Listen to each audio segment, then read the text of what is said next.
का बहुत बहुत धन्यवाद। आज मैं आपके समक्ष एक बहुत छोटी सी कविता प्रस्तुत करने जा रही हूँ जिसका शीर्षक है सोने की चिड़िया। इस कविता को मैंने पढ़ा और इसने मेरे दिल को छू लिया। उम्मीद करती हूँ आपके दिल को भी शायद छू पाएगी।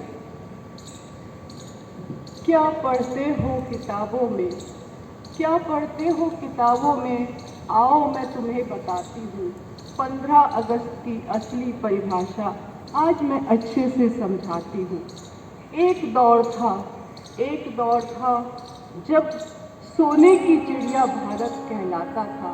एक दौर था जब सोने की चिड़िया भारत कहलाता था। कैद कर लिया उस चिड़िया को, कैद कर लिया उस चिड़िया को, वो शिकारी अंग्रेज कहलाते थे। कैद कर लिया उस चिड़िया को, वो शिकारी अंग्रेज कहलाते थे। कुतर कुतर कर सारे पंख, कुतर कुतर कर सारे पंख अधमरा कर छोड़ा था। कुतर कुतर कर सारे पंख अधमरा कर छोड़ा था। सांसें चल रही थी बस, सांसें चल रही थी बस, ताकत से अब रिश्ता पुराना था।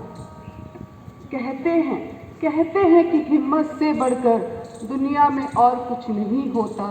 कहते हैं दुनिया में ताकत से बढ़कर और कुछ नहीं होता। कतरा कतरा समेट कर, कतरा कतरा समेट कर फिर उठ खड़ी हुई वह चिड़िया। कतरा कतरा समेट कर फिर उठ खड़ी हुई वह चिड़िया।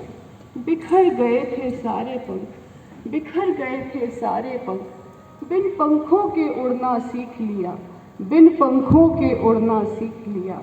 परिस्थिति चाहे जैसी भी हो दोस्तों, उसने लड़ना सीख लिया। परिस्थिति चाहे जैसी भी हो दोस्तों, उसने लड़ना सीख लिया। लड़ती रही अंतिम सांस तक और सफलता उसके हाथ लगी।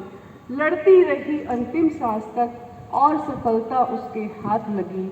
आज़ादी की थी चाह मन में और वह आज़ादी लेकर रही। आज़ादी की थी चाह मन में और वह आज़ादी लेकर रही। आज उस चिड़िया को हम गर्व से भारत बुलाते हैं। आज उस चिड़िया को हम गर्व से भारत बुलाते हैं। और सीना गदगद हो जाता है, और सीना गदगद हो जाता है जब हम भारतीय कहलाते हैं। और सीना गदगद हो जाता है जब हम भारतीय कहलाते हैं।